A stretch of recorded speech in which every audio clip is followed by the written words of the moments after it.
This is Scott Toy Guru Neitlich, and you're listening to the Geekcast Radio Network. Hey, this is Scott Toy Guru Neitlich, and you're listening to Toycast. So swears Skeletor! And now, Toycast. Oh, yes. Listen in to the only toy podcast you will ever need. Hello and welcome to an all-new generation of Toycast as we get the origins of any and all toy fans that we can. I'm, of course, TFG and Mike. Joining me, sort of as always, is Mr. Floorburger himself. It is Josh Flood. Hello, sir. Good morning. It's morning. Really? I couldn't tell. Whatever you do, folks, do not eat Fritos before bed because your throat will basically say, hey, you're going to be awake all night. Yay. Oh, Lord. We are here with today's guest here on Toycast. It is the creative director at Spectre Creative. It is none other than Scott Neitlich, a.k.a. the Toy Guru. First of all, before we even get any started, the first question I have is, where did you come up with? Did you just say that you wanted to be that, or how did the Toy Guru part come into play? Good morning, and thank you so much for having me. It's so great to wake up on Saturday and just chat toys. It's not like I can do that with my wife or my cat or my daughter.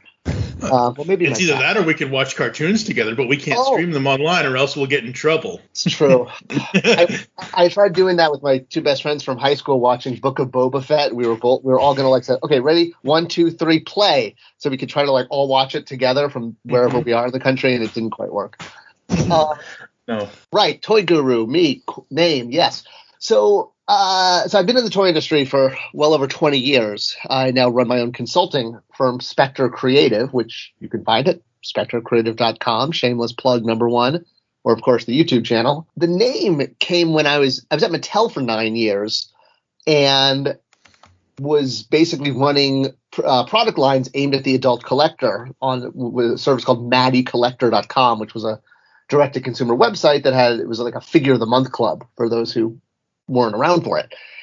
And I needed a way to post on message boards and for people to know that it was coming from, me, if you will. And most people on message boards use screen names. So I was like, okay, well, I just have to come up with some kind of screen name that's going to show that I am, I guess, if you will, not the authority figure, but the information figure, or if you will. So so I just was like, okay, I'll be the Toy Guru. It was literally just meant to be a screen name. It was not meant to be a thing, and it became a thing. People just started calling me that, and it just kind of stuck. So it was really just meant to help differentiate me on the message boards as not obviously a member of the board, but also that I was actually speaking.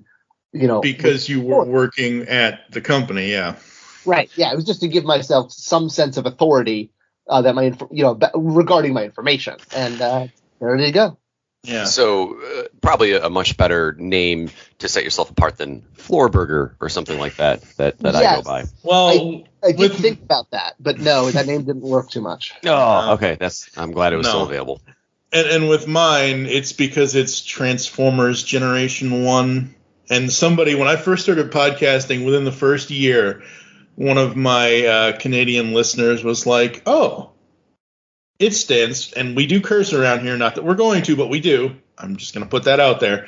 It stands for the fucking Great One. And I'm just like, no, that's not what it stands for. But sometimes my ego thinks it does. I had a different nickname for you, but we won't get into that. We haven't known each other that long, so don't start that. All right, so since I did the introduction, Josh is going to have a conversation with you for the first 4 out of 42 questions. Take it away, Josh. Are you ready for 42 questions in the morning, Scott? Life, the universe, and everything. That's how we hook people in. So, Scott, you have said many times, and I really agree with it, it comes through in your passion. You're a toy fan first. So do you have a memory of the first toy that you actually remember playing with or having as a kid? Oh, literally the first? Yeah. God. We're going to start with the easy question. Memory of that. I definitely I still have a lot of, like most of us, I have a lot of toys from my childhood. I know the earliest ones are the Fisher Price Little People with like the train and the Sesame Street playset, like the clubhouse. I reaching back in, excuse me, into my brain, I can't literally think of like a memory of playing with those in particular, but I definitely, I owned them. It sort of, it all hodges together. Star Wars, He-Man, Transformers, and there was a building system called Construx, which was a bolt and girder set. Those are definitely some of my favorite toys as a kid. Yeah, asking me like literally a memory, I don't know. It's hard to remember back that far. Oh, of course. If you don't mind me asking, just for a frame of reference, how old are you?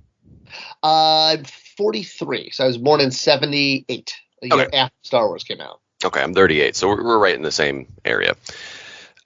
So, number two, was there a particular adult who was supportive of you playing with toys as a kid? Was there anyone who was unsupportive? I think we all go through those points in our lives where there may be someone who would say, like, you're too old for toys or anything like that. So have you ever had a supportive or unsupportive adult in your life for playing with toys? Oh, absolutely. Yeah, no, my parents definitely thought, especially as I was hitting junior high, that this was a little crazy. And in fact, I've actually talked about this on my channel a few times. There was sort of that transition between being a kid playing with toys and being a older or young adult collecting them. It must have been like 13 or 14. And I remember being in Target and I was looking at a Teenage Mutant Ninja Turtle tattoo figure. It was like a big sumo wrestler guy that you stuck stickers to. Love that one. And I had it in my hand. I wanted to buy it. And I was with my father. And he said, you really need to think about this. You're getting old for toys. And I remember his exact quote. He said, you can either have the toy or the blonde. You need to choose. Meaning I wasn't going to get girls if I was still playing with toys. The toy or the blonde. He said it exactly like that. And which is funny because my mom's a brunette, so I don't know why he thought I was going to be into a blonde. But actually, I married and then at my wedding, I actually said, see, I got the toys and I got the blondes. My wife has long blonde hair. So that actually caused me to walk away from toys for a while and be like, okay, I need to get out of this. But of course, Power of the Force 2 roped me back in when Chewbacca came out, and then it was all downhill from there. But and when I was getting a job out of college, I wanted to go into the toy industry. And my mother had said to me that collecting toys doesn't come with a 401k. So I need to rethink that. And of course, working for Mattel and several other, I've worked for Jax, large toy companies. I have quite a 401k that I was able to take away from Mattel. So yeah, you could definitely say my parents were not the most supportive. But then when I became a success in the toy industry, suddenly it was a total about face, and it was like, oh yeah, Scott, our toy son, and oh my gosh, that's a 180. Well, and obviously when somebody can take their hobby and their passion and turn it into a career, that's where you often see the most success for a person. And it appears that you have done that in many different ways. So when you were a kid, though, you already mentioned a couple different brands that you played with, but what were the types of toys that were your favorites to play with? It seemed like you maybe went a little bit towards the action figures primarily, but as far as the types of toys, what were your favorites? So as a kid, action figures were definitely it. And I used Construx, that building toy, as kind of a medium to fill in the gap between lines. So I would build spaceships out of Construx that I could put my Star Wars figures in, but then those spaceships that I built would also transform into robots. So that's cool. Yeah, so it kind of became the glue, if you will, that kind of held all my toy lines together. I was also into Hot Wheels. I remember I still have it because I had a Hot Wheels playset, which when I was at Mattel, I actually met the designer who worked on it. Because I brought it in I brought in my actual Hot Wheels set as a demonstration for something I wanted to propose, and a designer in the back of the room in this meeting was like, "Hey, I made that back in the '80s," And I opened it up and we were looking at it together. He's like, see, like I named this thing like, Larry's Garage because my name is Larry. It was Larry Wood, if anyone knows who that is. He's a famous Hot Wheels designer. So I did go through. I mean, I was, as a kid, I did have car play, but yeah, action figures were definitely the big one. And I just never stopped. So this might be a pretty loaded, pretty easy question for you to answer. But if you were to promote a toy line based on your childhood experiences and your favorite types of toys, if you could do it all over again as a brand manager day one, what is a type of toy that you would push now, knowing what you know as a brand manager? Like what toy would I bring back to the market? Or because you mentioned that Constructs was sort of that medium that you could use it between different toy lines, would you want to bring back Constructs and push that as something, or would you want to stay strictly with action figures or Hot Wheels? Like if you just had that opportunity to bring back something that was great in your own childhood. Oh yeah, well actually the one I would bring back the most is one I tried to bring back when I was at Entertainment Earth. If you remember the old Fisher-Price Little People, nowadays they have like arms and legs and they're what is referred to as like a super deformed squishy form factor where it's like an interpretation. Mm-hmm. The ones we had as kids were pegs. They were pins with little heads. And because of the shape, they could do things that no other toy could do, like go down slides and go and fit in the holes in little cars. And when I worked for Entertainment Earth for quite a while, we tried to bring that back as a toy line called Pinmates. And they actually had the license for tons of IP from Marvel to DC to Star Trek to Big Lebowski. Unfortunately, it just never took off. We spent like 2 years working on this. We had a huge launch at Comic-Con, and then it just didn't hit. But it's such a hidden gem that I think someday someone's going to crack the code on getting it, because the old ones, the pin-shaped Fisher-Price figures, don't do what the current ones do. Like they can't go down slides and they can't go down trap doors, and that was sort of all the fun. So that's something I would definitely bring back. Are they not currently made to fit those old sets? The old sets? Yeah. So like nobody, I mean, the Pinmates that Entertainment Earth made were completely compatible with the old stuff. That was something I deliberately made sure. I actually had them when I came in as the director there. The sort of Pinmate 1.0 wasn't quite, it was about like 80% correct. So what I did is I brought in a bunch of my old Fisher-Price figures. I went to my parents' house, dug them out, brought them in, and said we made Pinpoint 2.0, and it was literally an exact 1-to-1 of the ratio of the old ones. So so the idea was to make them cross-compatible with what was ever in your parents' attic. I remember that being a very, very versatile toy line. I as a kid, I really enjoyed it, and it didn't take a whole lot. You didn't even need too much of a license to really get into it. You just had a really, like you said, a very versatile play set. So I really appreciated those. And I remember when you were promoting them, and I'll admit, I actually never really saw any in the shops I was looking around in, but I definitely admired them. Yeah, no, thanks. It was definitely a labor of love, and it was absolutely like kind of a crush when it didn't hit, because I thought it was going to be such a great line that would bridge that gap between kids and collectors. Yeah. Yeah. And I'm sorry, go ahead. Oh, no, I just said not so much. Like it didn't. It has that sort of similar flavor to Pops, where it's easily cross-compatible. Hey, watch it. I'm not saying any. I'm not dishing Pops in this episode. Mm-hmm. But one of the things I admire about Pops, and I think one of the things about Fig Pins, or Pinmates, excuse me, is that you can put your Spider-Man with your Batman and they would still fit. So that's actually a really, really clever tactic there. So I'm going to turn it over to the very delightful and positive Mike for the next section of questions. The funny thing is as you mentioned that I have Funko Pop art series He-Man and Skeletor. He-Man is green like Castle Grayskull. Skeletor is purple like Snake Mountain. And sitting right to the left right to the right of both of them is Zombie Hunter Spider-Man from Marvel's What If. So, yes, they are completely interchangeable. Anyway, good guys or bad guys, which toys were your favorites to play with the most? Ooh. I want to say as a kid it was the good guys, but I know at the sort of the tail end of high school and the beginning of college, I was all about the bad guys because I remember when the 2000X He-Man line came out in 2001, 2002 for the Mike Young series. Mm-hmm.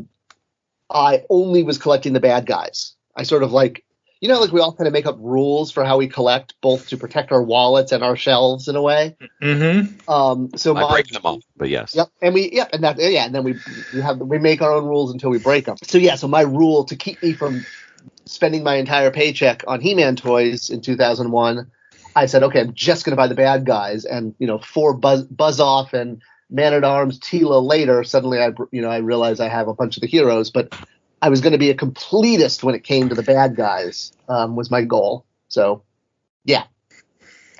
Say what you will about that reboot, but Christopher Nolan and his writers, they were right. Either die a hero or you live long enough to see yourself become the villain. Wow, that's aptly said. What is or was your favorite toy vehicle or play set? Oh, I love that you have all your questions ready. As a kid, both as a kid and as an adult. Yeah. As a kid, it definitely would have been Castle Grayskull. I was given that when I was 4. I've told this story before about how on my 4th birthday I was very sick. Not like coronavirus or something like that. Just kids have flus, and so my parents had to cancel my birthday party, which of course for a 4-year-old that's like the worst thing that could possibly ever happen in the history of ever. Right. And to make it up for me, they didn't cancel it; they just postponed it until I was feeling better. So they invited all of my relatives over, like my friend. They weren't going to expose my friends to being sick, but they had no problem, I guess, exposing relatives. And they gave me my birthday presents early, and what they gave was Castle Grayskull and a handful of figures: He-Man, Skeletor, Man at Arms, Stratos, and Battle Cat. I want to say were the original gift. And it's amazing to think that my parents gave me He-Man when it was completely untested, and it's I didn't even know the brand or was asking for it. They just saw it and were like, Scott would like this, and I did. And I used to I would carry that castle everywhere. It was my parents called it my personal luggage. Very cool, very cool. I carried my toiletries in Castle Grayskull, so. Oh. Nice. I had to get rid of mine because sadly it got infested somehow. I don't know how that happened.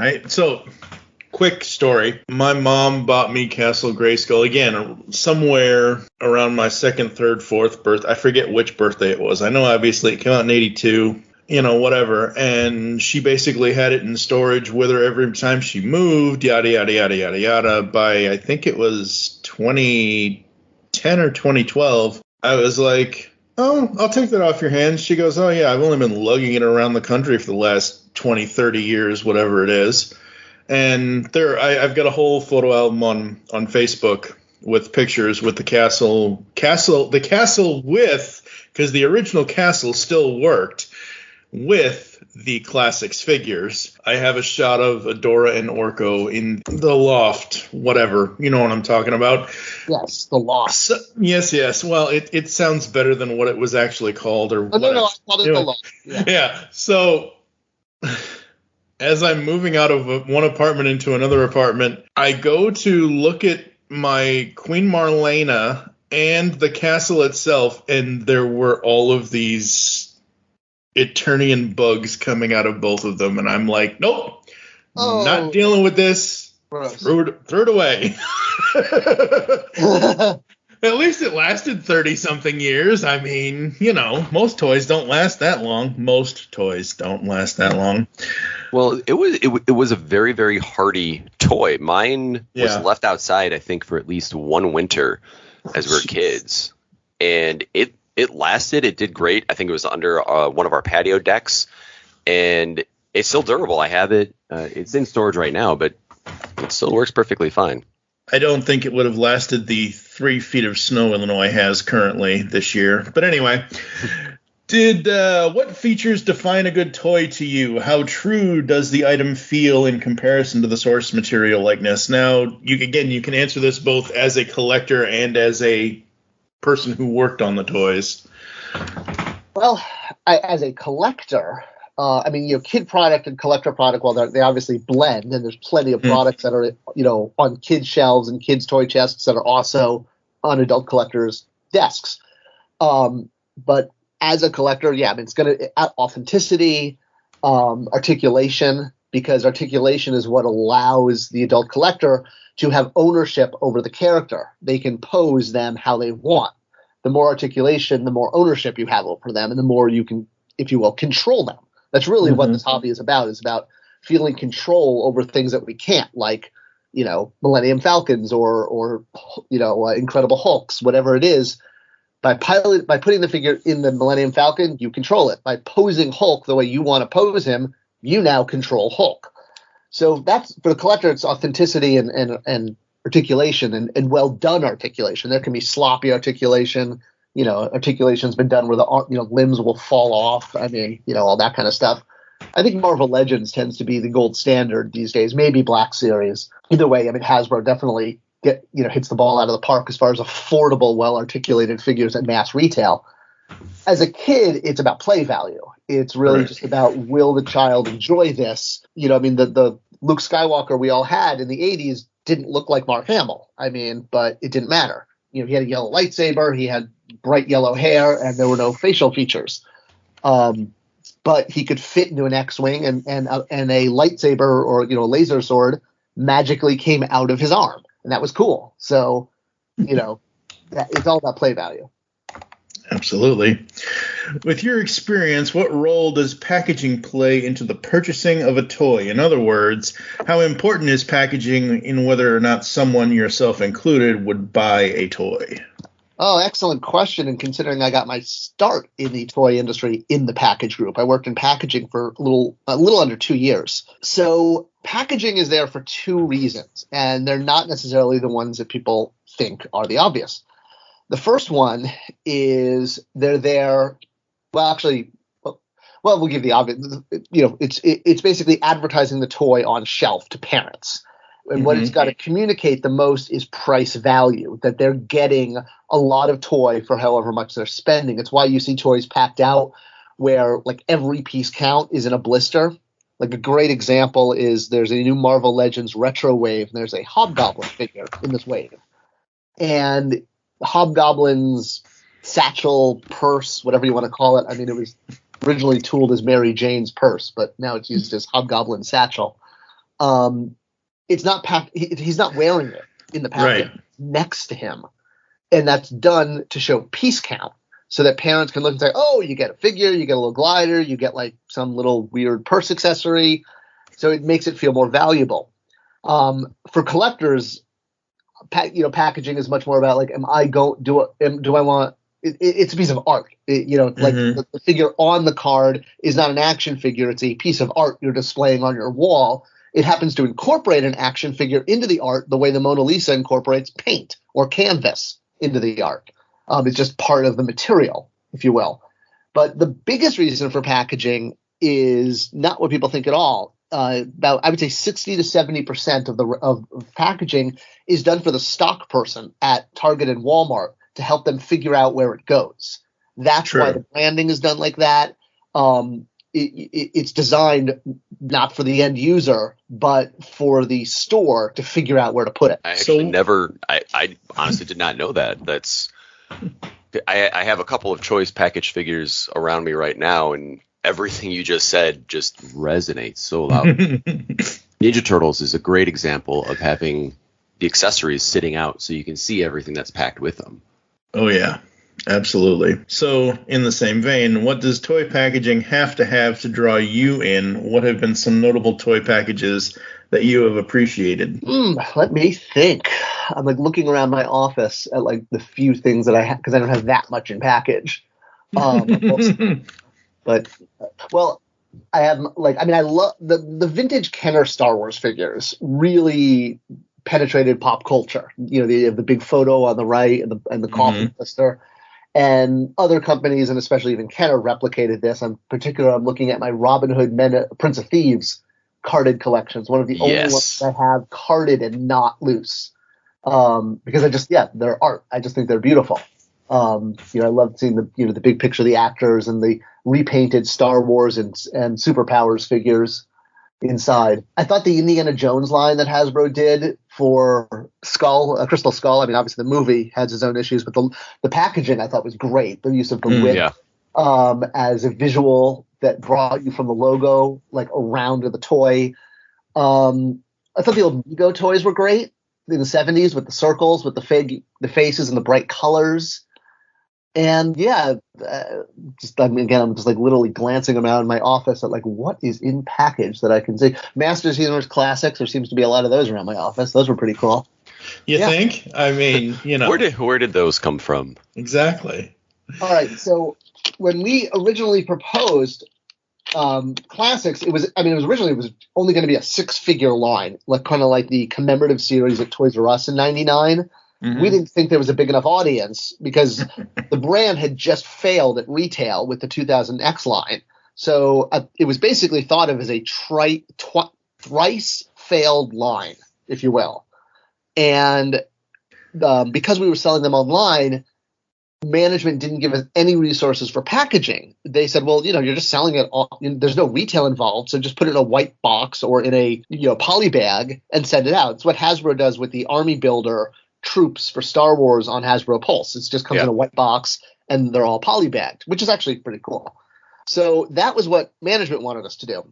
And I made a stink that there was a large number of collectors that were going to want to display these in package as art. And so we still didn't get any money for resources, but we were allowed to at least put them into a blister.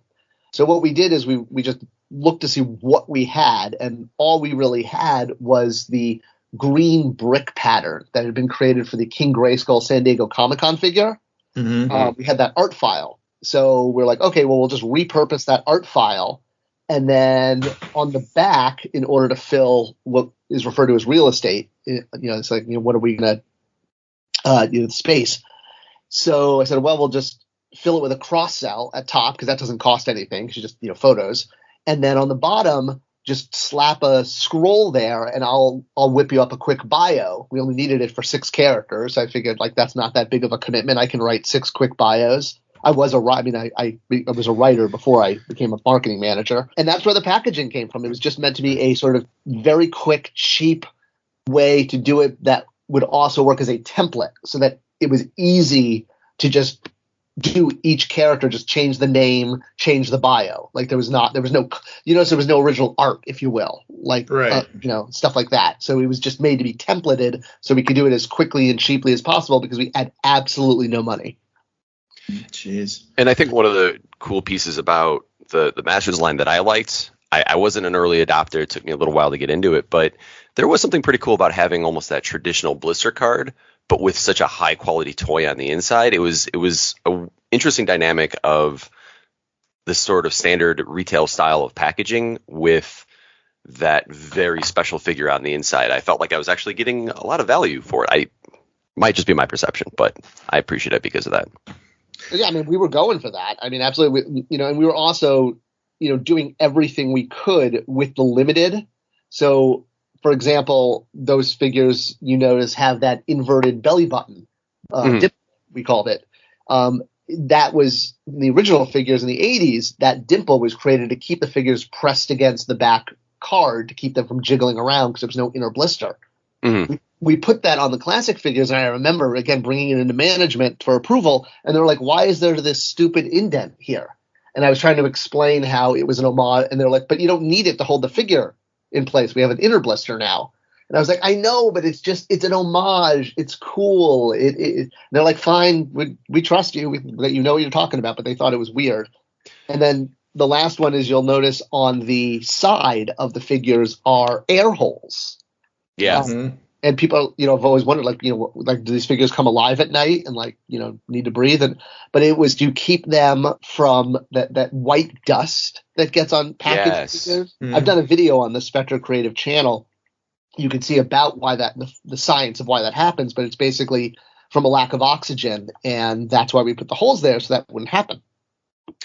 I remember that in in a couple of figures. I just always wash it off. But the dimple that you mentioned, I remember seeing it. It's been years since I've opened a Masters figure, but I remember seeing it. And I kind of just always accepted it. Just felt it was part of the design and just went with it. So that's. I think all of us, and I'm not going to go too far down this rabbit hole, I think all of us were just happy we finally got the figures because of the digital thing going on at the time. But anyway, take it away, Josh, with the next set of questions. Yeah. So, Scott, go back to being a kid. Of all the toys that you already have the knowledge of, have experienced, if you only had to choose one of those to collect from, you can't get anything else. So it's either only Star Wars or only Masters. What would you choose, and why would you choose that one if you had to? It would probably, honestly, it would be a toss between Star Wars and Constructs, but I would probably go for Star Wars. As much as I loved He-Man, Star Wars I think was more world building. I mean, I had more vehicles. It was really because of the scale, because of the 3 3/4 scale. You could do a lot more. Yeah, that would be the one. It would be Star Wars. That was my first love. And in just referencing vintage toys, modern toys, based on your experience as a collector, not as a brand manager, where do you find your preferences in what we could consider vintage? So let's say vintage, maybe everything going up to 2000-ish, maybe a little bit before 2000, or modern, so everything sort of post 2000. Do you prefer as a collector vintage or modern toys? Modern toys. The only vintage toys I have tend to be the ones I own. Or very rarely will I buy a toy that, like say, I'm trying to think of a Star Wars. I never had the Star Wars, the Kenner Imperial Officer figure. Well, and I've never those occasionally, I may have to say, I want to complete my original Kenner collection, since I never had those figures. But I like modern, like literally, literally the latest. I mean, I replace my Toy Biz Marvel Legends with Hasbro Marvel Legends as better ones come out. Me too. So yeah, it's like I like having the best version. And I think that's also something you've spoken to in one of your videos, is that it's always a quest to make sure you have the best and most iconic version of a toy. But in terms of everything you have in your office, you mentioned you have a collection in your office. What is one toy that you can always just pick up and play with if you're wandering past it or it's sitting on your desk? You can just fiddle with it, and you always enjoy playing with it. Oh, great question, because I am such a fiddler. And I mean, I actually keep toys just on my desk as like fiddle toys. Yeah, me too. I don't have that many Motu Origins, but I have a merman, and I keep, because he's like, he's so easily articulated and stuff. Yeah. Other things that I love fiddling with that are on my desk are, there was a line called Boom Co. It was meant to be Mattel's attempt at Nerf. It didn't work for a lot of reasons. I mean, mainly because it literally didn't work, the darts, but that's a whole other thing. One of the items they had in it was this, for lack of a better word, it was a grenade. It was basically two squishy, I've got like rubber, think of it as two tortoise shells, and then one on top of another, like they split in the middle as like two tortoise shells. Mm-hmm. But the way it's designed, it's got like not finger holes, but finger dimples, like all over it. And it is so much fun to squish and pull apart and stick together.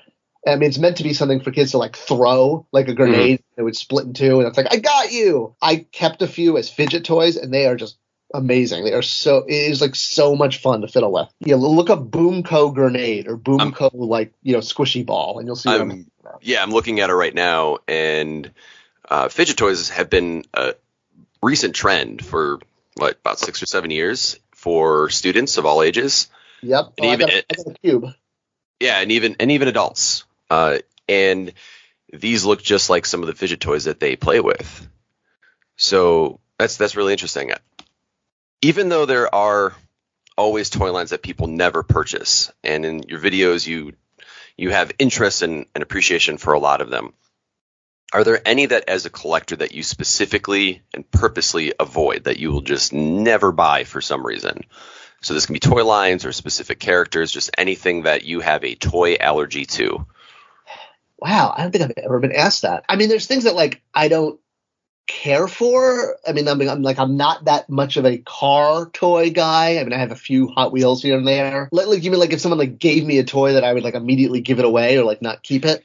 Well, No, it's more so like if you go into the toy shop or you go into the toy store or whatever and you see He-Man, Transformers, Thundercats, Silverhawks, Voltron, My Little Pony, Care Bears, Rainbow Bright, like which one would you not buy? Which one would you like? No thanks, not for me. I'll stick with what's over in this pile.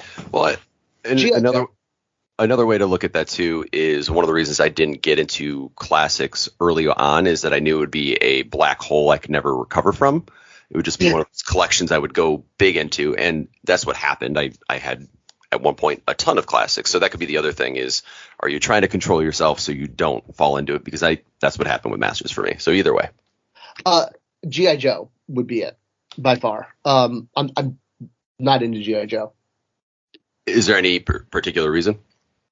I just never had it as a kid. I mean, I'm not anti-military. I mean, I've seen the G.I. Joe movies. I've seen the cartoon. I do own a few G.I. Joe figures. I have a classified Cobra Commander on my villain shelf. But yeah, it's never hit with me. And that's interesting because you have an appreciation for that similar scale. But I do know some people who only had Star Wars or they only had G.I. Joe, and maybe they had a couple of each of the other one, but they were very focused on one or the other. I know, and weird. Like you'd think especially being into, all of the compatriot lines. I mean, I even like My Little Pony and Strawberry Shortcake and Care Bears. I just never got into G.I. Joe. And it's like the one, I mean, I like Silverhawks. I like Thundercats. I like, Munchie Cheese. Like it's like there's almost every 80s line just for some reason. I mean, I'm not anti-G.I. Joe. It just doesn't speak to me. And I never got into it. Again, it's your collection and it's whatever flavor that you kind of got into. There are some major toy lines. I never really got into Thundercats as much as I had a couple, but that was a big one for a lot of people. So are there any toys that, and I don't know if you ever get much into selling on eBay or anything like that, but are there any toys that you have sold or let go or gave away that you regret later on and wish you still had? Oh, heck yeah. When we moved from California to North Carolina, I donated just like a ridiculous amount of toys to my daughter's school, mainly, just to not, I mean, I basically pruned my collection, if you will, before the move. And I mean, it was mostly stuff like there were some, I mean, I'd sold some things on eBay, but like, so many of the things I have are loose and, it's like you're just selling them the time and effort to sell them on eBay versus let children enjoy them. And one of the things that it was a lot of it was Star Wars vehicles from the modern line because I don't really collect those. I have a few, but like I didn't buy a sail barge. You'd think like me being into Star Wars figures, I'd buy a sail barge, but I'm into the figures, not the vehicles. Oddly, one of the things I threw into that pile with a bunch of vehicles I had to buy to get the figure, if you will, that came with the vehicle. Like that's why I wound up with a bunch of vehicles. Like, if you had to buy an X-Wing to get a wedge, I'd buy the X-Wing. Just to keep the wedge. Was the Power of the Force 2 Rancor. I figured I had a better Rancor in like the more recent one. And I was like, I don't need the Power of the Force 2 one anymore. But I do have all my other beasts, like my Tauntauns and, Dewbacks. So I definitely, I feel really stupid getting rid of that because I really wish I had it back. Do you think you'd ever try to track it down again if you could? Oh yeah. I mean, like that actual one, probably not. But yeah, that I'll just buy one off of, eBay one day, or if I see it in the used bookstore. I mean, I don't think that thing is going for that much money. So yeah, I'll rebuy it. But I definitely, that's probably the biggest one that I'm like, why did I give that away? That was part of my collection. It was a place for them to all hang out and have dinner. All right. How large or small is your toy collection? Do your toys take up the whole house, or are they relegated to one room shelf or something like that? It depends what my wife has to say, basically. So I have an office, which is basically a fourth bedroom, since we only have one child who's wonderful. And it is literally covered, like there's no space. There's not a space for a single thing added at this point, probably.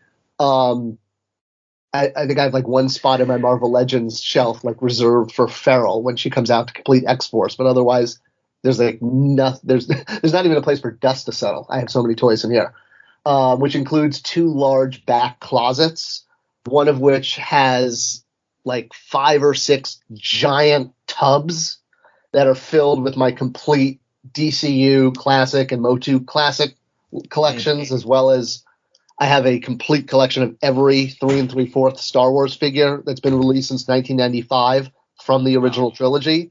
I have some prequel figures and like 1 or 2 Disney, but if it's original trilogy and it came out starting with Power of the Force 2 and ending with I just got Bib Fortuna and Lobot the other day. So yeah, I have every single one like in bins, labeled with their accessory in release order. So that takes up like a whole walk-in closet, just that, as well as my comic books. I have a few figures scattered around the house. There's a Swedish chef in our spice cabinet. Is it the Palisades one or the Diamond? Yeah, it was the Palisades one with the playset. Oh, that's one of my favorites. That playset was amazing. I mean, that it came with more accessories than any. I bought that playset for the accessories. It's still sitting on my shelf right now. Yep. Yeah. I use those accessories all over the place because I mean, frying pans and singing tomatoes. I mean, it was just amazing. Then yeah, there's I've joked in a few videos, in my wife's china cabinet is my Spirit of King Grayskull figure, a pinmate of me and a pinmate of my daughter and a pinmate of my daughter's cat that were all prototypes that never got released.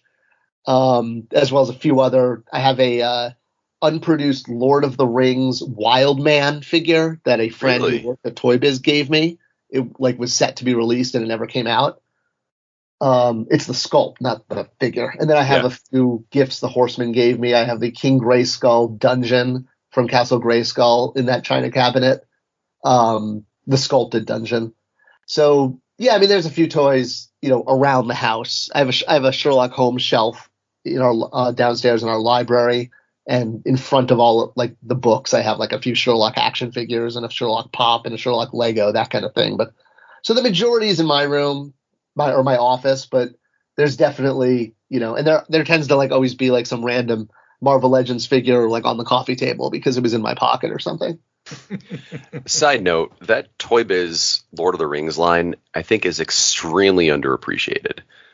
It's one of my favorite lines, and I have a massive amount of it. But it is, I couldn't agree more. And it also, one day I'll do it. I still haven't figured out the total angle, but Toy Biz didn't pay for its tooling, but bill, and so that line skewed so many collector perspectives of price value and what they should get as far as original tooling. I mean, it was ridiculous. There wasn't a single piece of shared tooling in that line. No, and I'm looking at it right now, and to see the level of detail in the paint apps, just everything I've learned from watching your videos about how the toy industry works, it boggles my mind about how this works. Because right above it, I have Star Wars Black, and I see figures that have a lot of shared parts, and Marvel Legends, same thing. So I would be so curious how this was produced. Without paying for it, basically. Yeah. Is the simple answer. So somebody else paid for it? Well, no one paid for it. They stiffed the factory. Oh. So that's why Toy Biz is no longer in biz. Wow. Do you keep track of your collection? If so, what method do you use to do so? God, honestly, I'm impressed with your guys' questions. All right, so with my Star Wars figures, I mentioned that they're all in individual sliding bins. I have the nut and bolt thing, drawers you'll buy at Home Depot, for screws. So I have 60 drawer cases, and I have 17 of them, and they're all in release order. So if you needed a Star Wars original trilogy figure from the last 30 years, I could have it for you in about 15 seconds. Other stuff, my Marvel Legends I keep out on display, so I know who's there and who's not. My Motu Classics and my DCU Classics, because both of those toy lines are closed, if you will, Mm-hmm. I know they're complete. I have them all. I have my full set and doubles as needed, and they're all in Ziploc bags in individual bins. So again, if I needed one, I could get it pretty quickly. I just don't have room for shelves. Them out. There's just physically, only so much you can put out. But yeah, that's pretty much about it. I mean, the only lines I'm really actively collecting at this point are continuing Star Wars 3 3/4 and a very small number of Marvel Legends that I'm still waiting for, like aforementioned Feral from X-Force, which, which I can visually see and, check what's going. Has anyone walked off? Yeah, but mostly bins. That's basically how I do it. I work everything. Everything is organized. Like I get the Lord of the Rings figures. I have all of them in a bin. All my Ghostbusters figures in a bin. So it's like anytime I need something for reference or I want to get it out just to enjoy it, I can get to it very easily. I just don't have display space for everything. Speaking of display space, how do you display your toys? Do you display it with the possibility of others, to view it in mind, or is it just for your own personal viewing? Obviously, mostly it's for my personal viewing in the sense that this is my office. I also have a desk, and this is where I both do my professional work for Spectre Creative. It's where I'm getting my MBA. It's where I, attend class virtually, all that kind of stuff. So, it's a functioning office, and I've got reference books and, material that I need for clients. Right. But yeah, it's mostly there, it's this is my man cave also, if you will. It just feels really good to have my stuff. Every time anyone comes over who has a child, my wife, of course, is like, you want to go see the toy room upstairs? These are things you can't touch. You can touch those over there, but nothing over here can be touched, just looked at.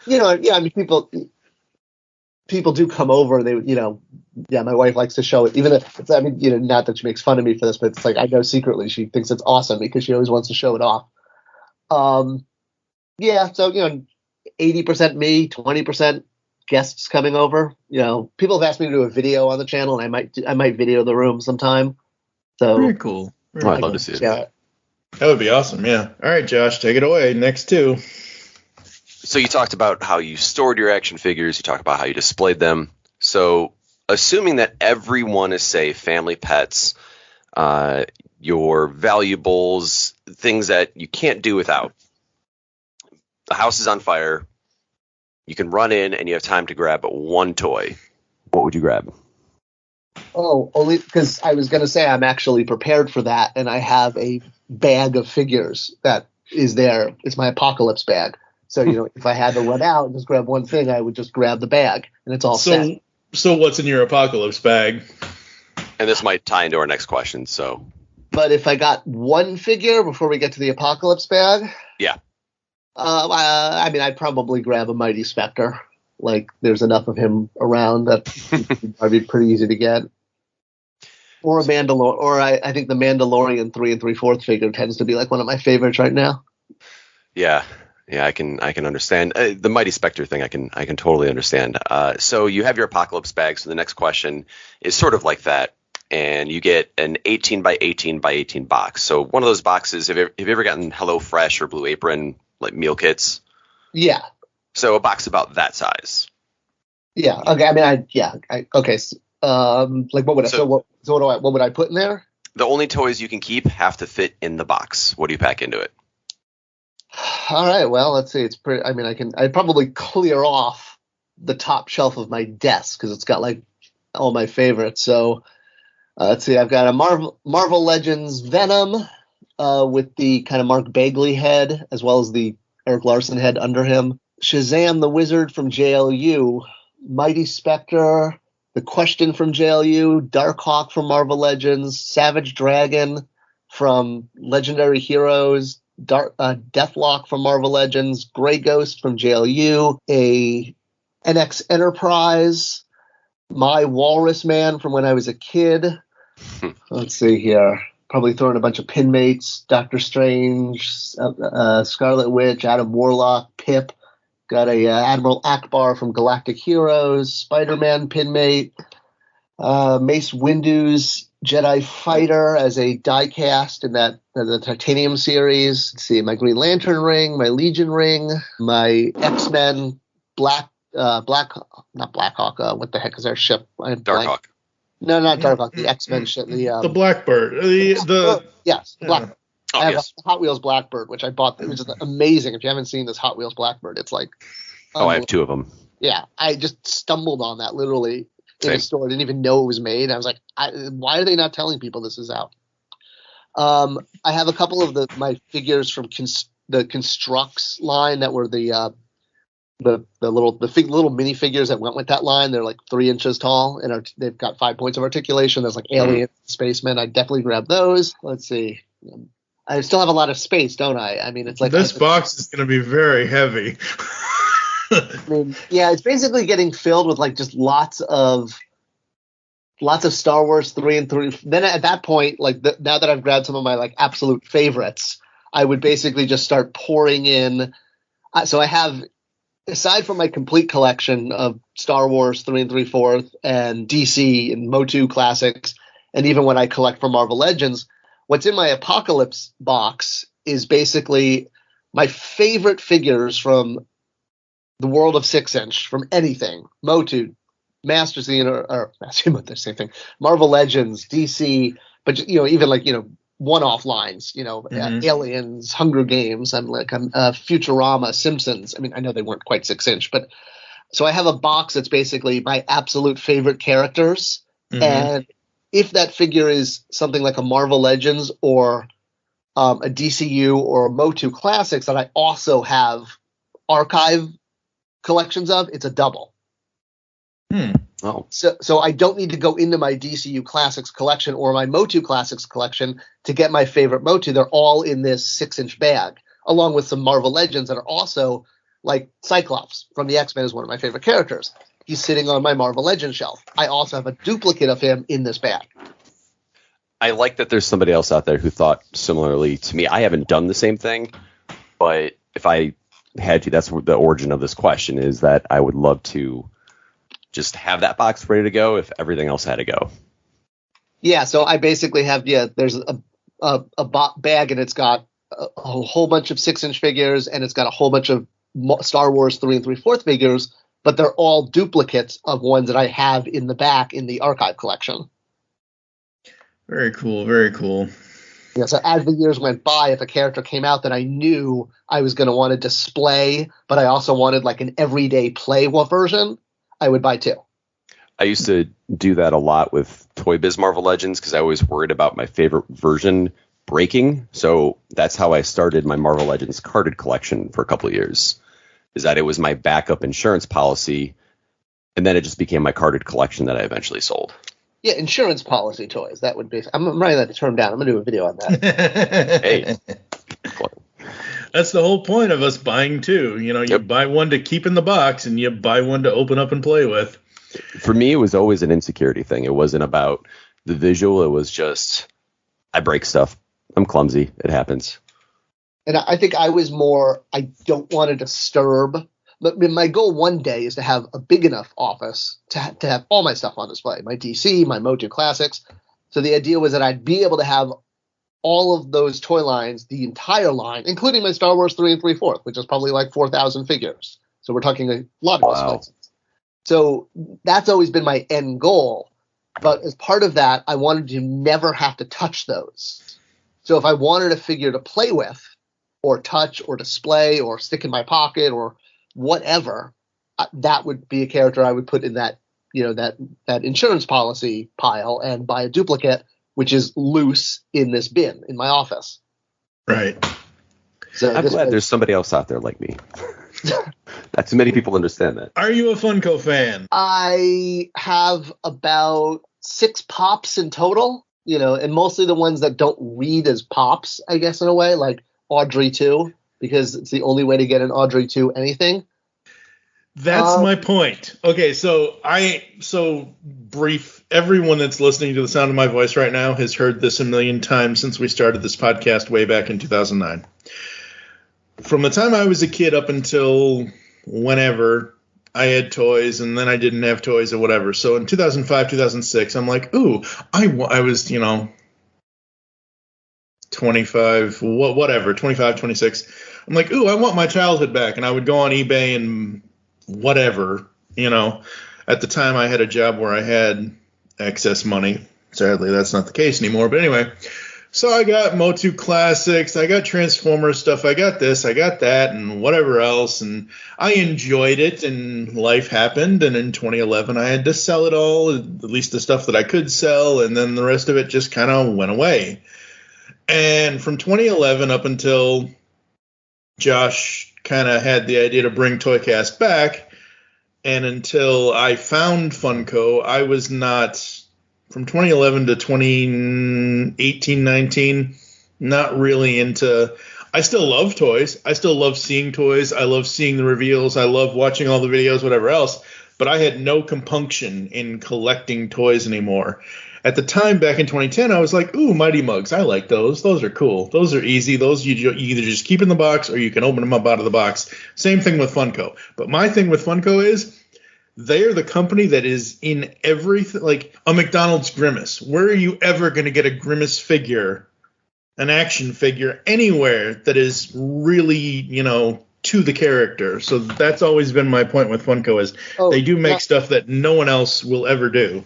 Let me just interrupt you for 2 seconds. Remember how I said I have like maybe 6, 7 Funkos in total? Mm-hmm. Yeah, one of them is the Grimace. And that's exactly what you just said. I mean, Yep, that's why I have the Grimace Funko, and he's actually on my top shelf. What is the most money you spent on a toy?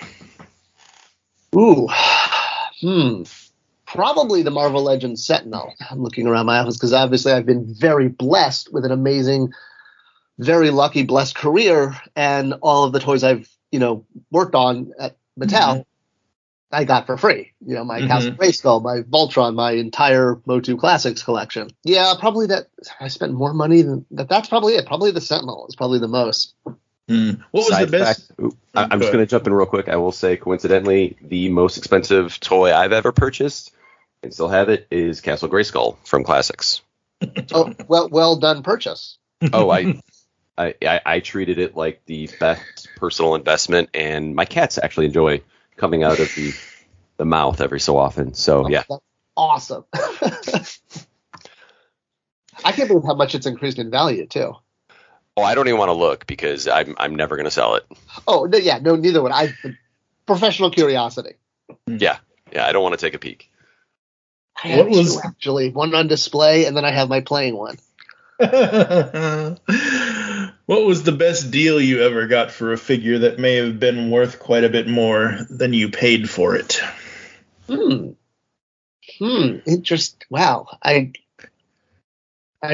know I've had those experiences. So I recently, I had to during the move.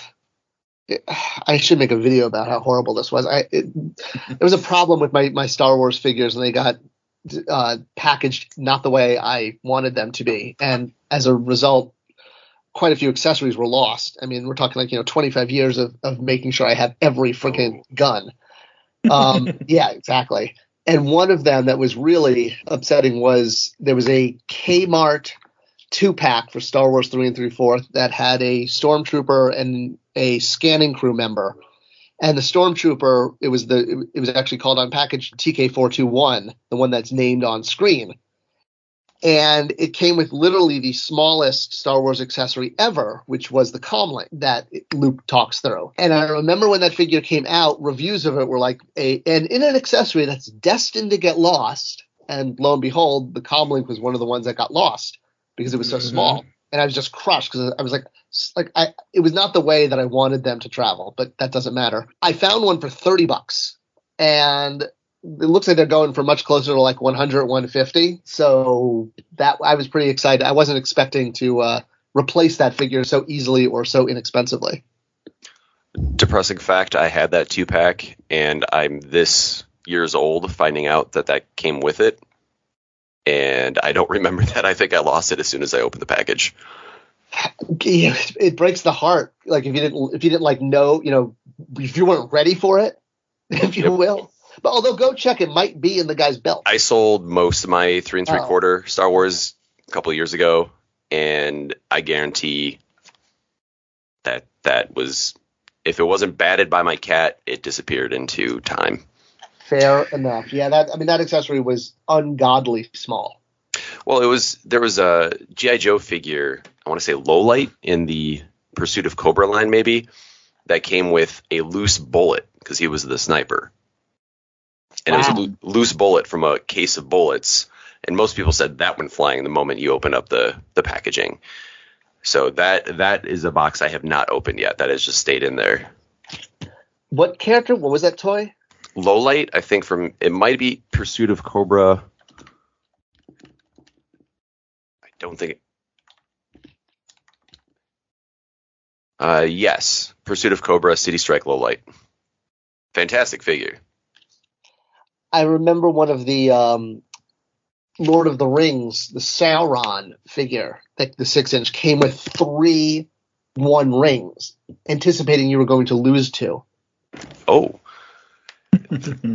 Like the ring was removable from his hand, from his finger, so that you could, recreate. I got mine loose. I didn't know that was a possible. Well, I don't have the electronic Sauron. I have the second release that was not electronic, but he does have a ring on, so that's good to know.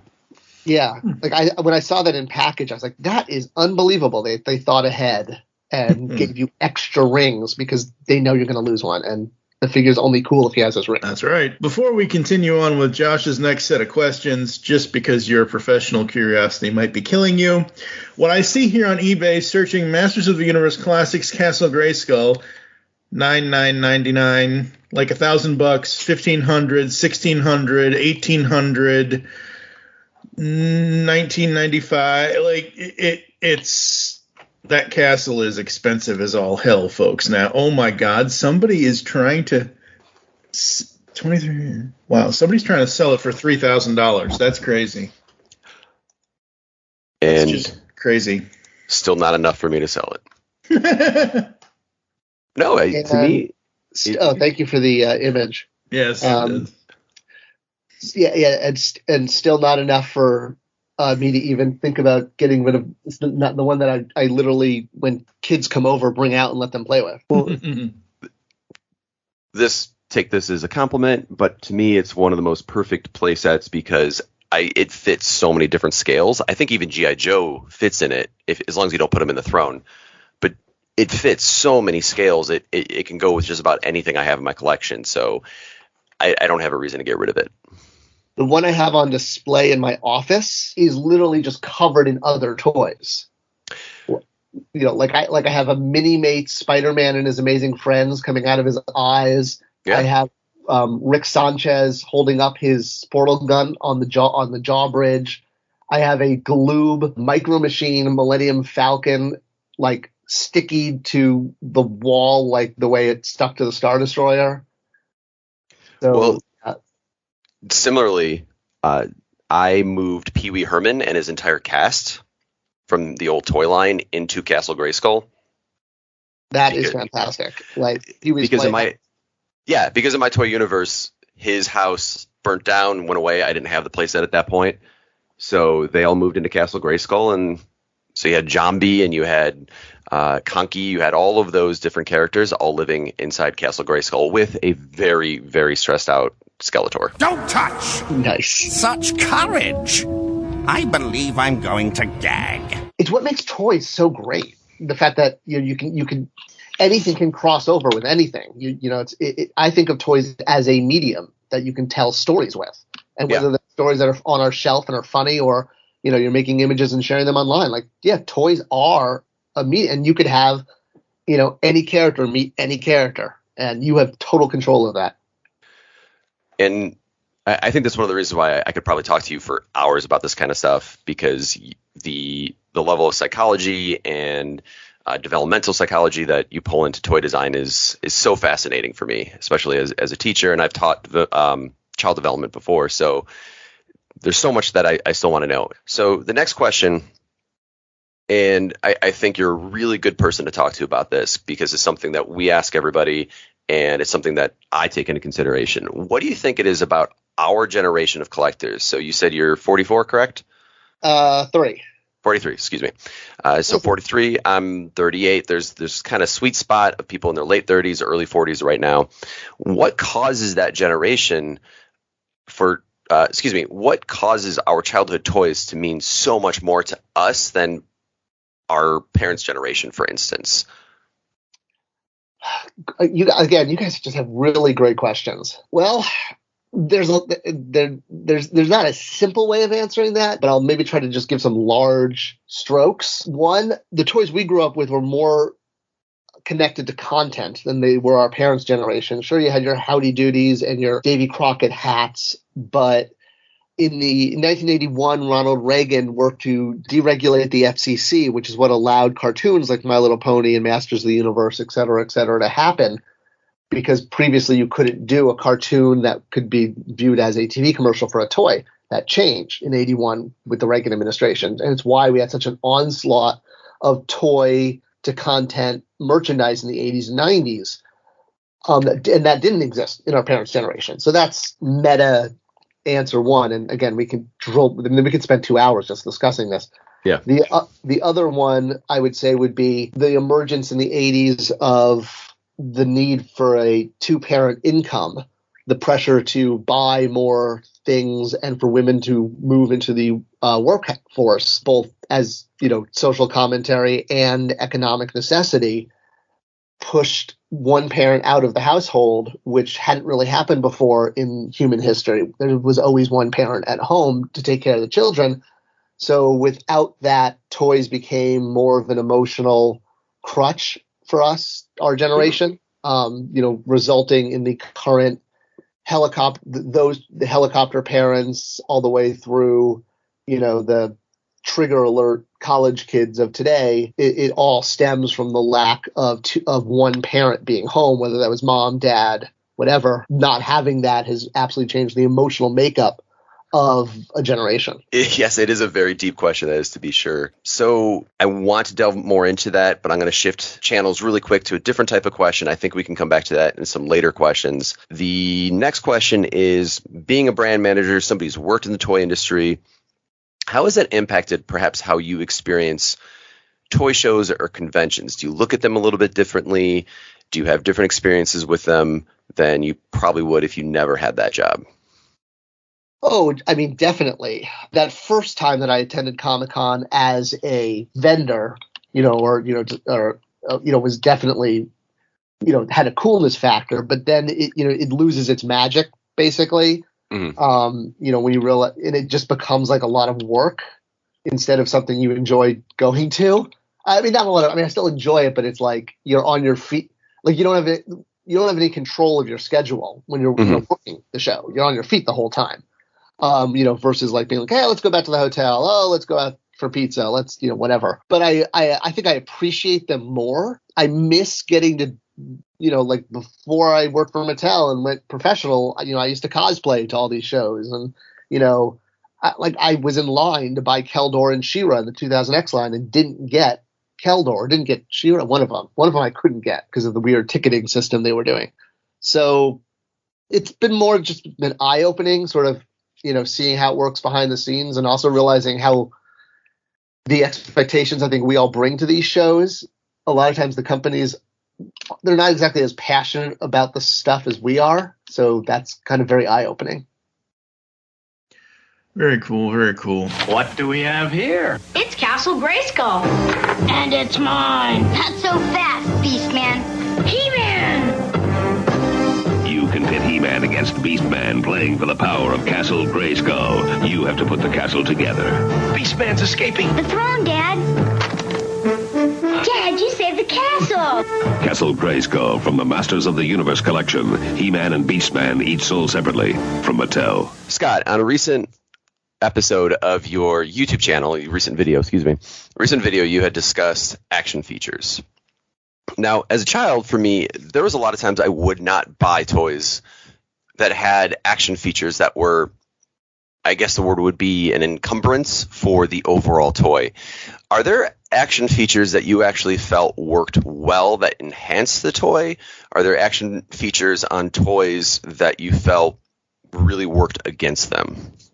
Ooh, great question. I think that personally, any figure where a mechanism has to stick out of the figure, 2000X Beastman is a perfect example. There's a giant peg sticking out of his back in order for him to do his whipping his arms up and down. So that, and there were some Star Wars figures released like around the time of Attack of the Clones that did stuff like that too. I don't like when anytime there's a button or a trigger that breaks the sculpt. Sometimes it's the rare exception might be something like Cyclone in the vintage or the original He-Man line in the 80s, how it was a dial on the belt, and although it like totally destroyed your thumb from spinning which was like worse than Nintendo fingers, it was still sort of like it fit into the sculpt a little bit more than a giant trigger sticking out the back. Yeah. And I mean, that's just a personal opinion. I mean, kids may not care, but I remember even as a kid thinking that, like, if the trigger, like, Superpowers was cool because, you just squeeze the legs together. Like the mechanism was built into the figure. So that's when I can be more forgiving. And kids do love action features. They wouldn't do them if they didn't sell. As far as one that is just, like, amazing, the Toy Biz Lord of the Rings, I think we talked about the line earlier in the interview. I can't remember 2 minutes ago, so don't worry about my brain. The very first wave of figures were heavy with action features, and they disappeared as the line went on because it was more collector focused and less kid. But that first initial wave of Fellowship figures had mechanisms, and while the triggers sometimes did poke out of their back, what the mechanisms allowed the figures to do were pretty darn amazing. Like, for example, Legolas and one of the Uruk-hai and Aragorn figures could pull back on a bowstring and release an arrow. And that was freaking amazing. So, yeah, it can happen. Cool ones can happen. And you mentioned you were a fan of the Robin Hood Prince of Thieves line, and we're going to come back to that in a little bit. But I was a huge fan of the Prince of Thieves line because that was one of the only toy lines I had where you had a bowstring that you could pull back to launch an arrow. So to have a figure that could do that automatically had to be pretty cool. Especially considering that a lot of toy companies, and that includes Mattel when I worked there working on things like a Green Arrow figure or Bow from the Princess of Power line. And yeah, like you had to do figures with arrows sculpted into the bow and arrow, or the bow and the string, so that otherwise it could be legally considered a slingshot and like has to have all this safety. It's crazy. That's a whole thing. That's actually a video topic. I'm gonna write that down. Actually, a funny thing about the Toy Biz Lord of the Rings line, all those triggers, I took a wire cutter and cut the triggers off of all of them. So I have a ton of Lord of the Rings figures that would be considered non-mint anymore. And those things shoot across the room when you clip them off, by the way, in case anybody is wondering. That's awesome. Yeah, I actually hit my roommate in the head. And that is why, exactly why Mattel makes the designers sculpt an arrow lodged into the bow. Yeah. Right? There you go. Bingo. So we're going to be jumping around a little bit. I wanted to jump into the scaling of Masters of the Universe. We're going to go from action features to scaling. So Masters of the Universe Classics, they were larger figures for the time. There was a lot of 6-inch figures on the market at the time, especially geared towards collectors.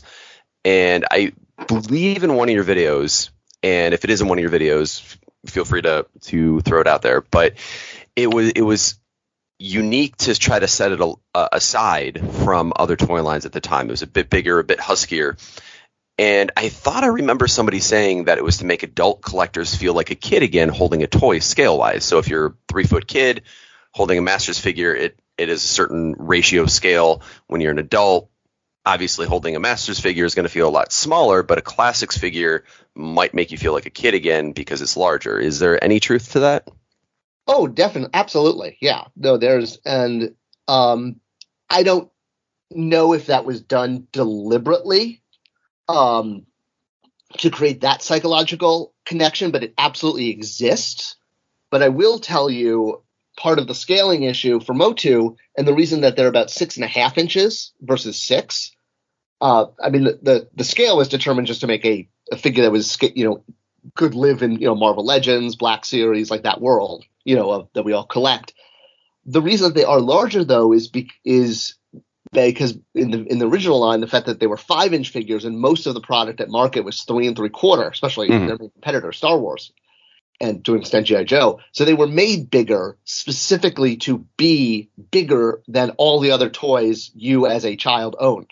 So much the same way, Masters of the Classics being 6.5 inches versus a proper 6 makes them just a little bit bigger than every other 6-inch figure you own in your adult collection. So it was meant to trigger that reaction. And I remember the first time I had the Classics Castle Grayskull in front of me. It's a massive toy. And I did feel like a little kid again, and that was that was a very fun moment for me when that showed up to my doorstep. Like I said, we're gonna be jumping around a little bit. So yeah, I'm looking at my castle right now. So yeah, it's all good. Yeah, mine actually has the more recent.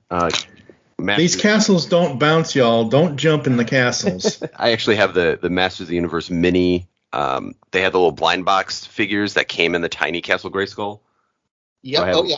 I have a little bit of an Inception thing going on where the tiny castle's coming out of the larger castle currently. That's fantastic. I love that. Inception. That's great. That's what she said. She may have. Like I said, we're going to jump around a little bit. The next thing is that I'm also a big fan of some obscure, sometimes one-series toy lines from movies and TV shows. I'm well known for my affinity for the Waterworld toy line and the movie. Nice. And even the Super Mario Brothers movie line, which I think is very underrated.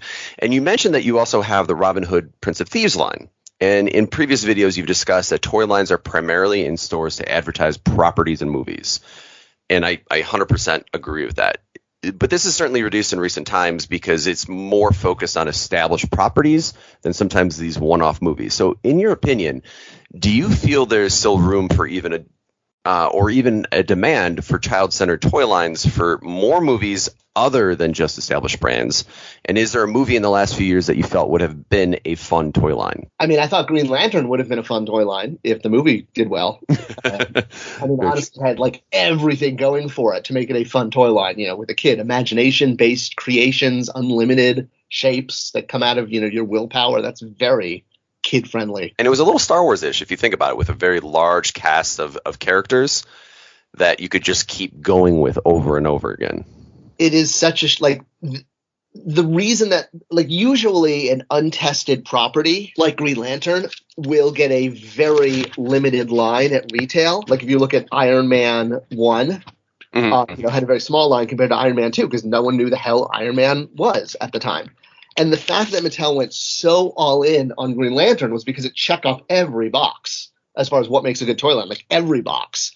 I mean, it was like, this is going to be just as big as Batman, potentially. And then the movie didn't work. You mean Green Lantern didn't work? Yeah, the Green Lantern movie. Yeah. So do you feel that there's still room for untested properties? Something like when He-Man was first introduced back in the 80s? Yeah. Absolutely, especially for younger kids who still need play because they don't necessarily care as much about the characters. They much more about the play, which is why things like Imaginext, and Lego continue to do city that, sets that skew young. So yeah, it just takes a company willing to try. Well, so then in the late 80s and early 90s, there were several toy lines that were inspired by R-rated or adult-natured properties like Terminator 2, Demolition Man, Aliens. And Aliens is a unique one because it came out years after the property it was inspired by. So as a brand manager, or even as a parent, what's your opinion on this upon reflection of toys being available for these R-rated movies? And why would toy companies develop toy lines that are based on movies that may not have been accessible to kids? Very interesting question. I've never worked on one, but I've spent time thinking about this subject. It's definitely been something, there's many YouTube videos on it out there, which is one of the reasons I haven't addressed it. So I'm like, it's been covered. But basically, I think that the reason toy companies make toys of these things is because the concept alone is toyetic. Oh, yeah. So, you've got Space Marines versus alien, bug monsters. You have a police officer robot.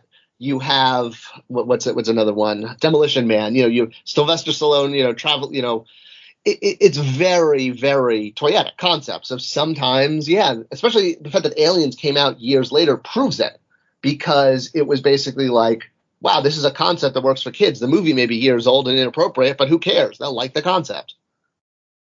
And I guess there's something very easy to understand between army men and alien bugs. Put the two together, you don't even have to know the plot. You just know that they fight each other. That's exactly it. You always got to be a part of Rico's Roughnecks. Oh, and that was a toy line as well. There you go. Yeah, Starship Troopers had a big toy line, and that's incredibly inappropriate, but it's just soldiers versus bugs, and, kids can get that. Now, personally, I would have loved a couple of toys that were inspired at least by the novel, a little bit more than the movie, but... Oh, Starship Troopers? Yeah. God, that would be incredible with the bodysuits and the jumping. I mean, yeah, but they tried that with G.I. Joe. That was G.I. Joe. That's true. G.I. Joe is just Starship Troopers without the name. I mean, the book. Well, so as a parent, and I know times are a little bit different, though. I know that when I was a kid, I got the Terminator 2 toys. So my parents, seeing that, oh, let's go see the movie. And we see the movie, and we love the movie. I was exposed to some more adult-natured movies as a kid, a little bit earlier than you might see now. But is that... I'm trying to find the best way to... That's because 40 years ago, things were wholly different than they are now. That's true. Like I said earlier in this episode, my mom let me watch almost anything because she knew I knew the difference between the fictitious make-believe that was on the boob tube versus going out and actually doing something. Going back to, was it Dark Knight or Dark Knight Rises? The theater, it's horrible. The theater shooting because somebody saw somebody doing something in a Batman movie or whatever it was. I believe it was in Colorado, actually. 40 years ago, it was wholly different because 40 years ago, we didn't have the internet. 40 years ago, we could only talk on the telephone to our friends or, have our friends come over to our, homes and play with our, it was a lot, I don't want to say safer, but a lot more disconnected versus now where if some parent out there was like my mom was and let me watch anything and didn't explain to me the difference between again, that's why we had Mr. Rogers and we had, the land of make-believe, and he explained to us as kids in the 80s and, late 70s, early 80s, how make-believe is not real. It's and also it's to do the go ahead. It's I was just going to say I'm on a soapbox. I need to stop. I was also going to say that we got a lot of our news more from the lunchroom table and homeroom class, where I remember somebody had convinced me that there were 3 more Gremlins movies beyond Gremlins 2, and I had no way to confirm that. Why didn't you go to Snopes.com? I unfortunately for me, when I was in 4th grade, the Snopes.com was more of the I'm going to go tell my mom kind of thing than anything else. Hey, you're talking to a guy who in 4th grade got in trouble for talking about listening to hard rock and liking a girl. So, I got in trouble for pretending to be a Power Ranger. So I'm going to stick with the thing of 40 years ago was a completely different time versus what is going on nowadays in the 21st century. So Scott, when it comes to these R-rated adult-oriented properties, were there any in particular that sort of jumped out at you? Anything that you really enjoyed, or is there anything that you felt, and you kind of touched on it a second ago, that particularly worked about them really, really well? Well, just the very fact that they existed is because, I think it just goes back to the point that the concept was just so, high toy, if you will.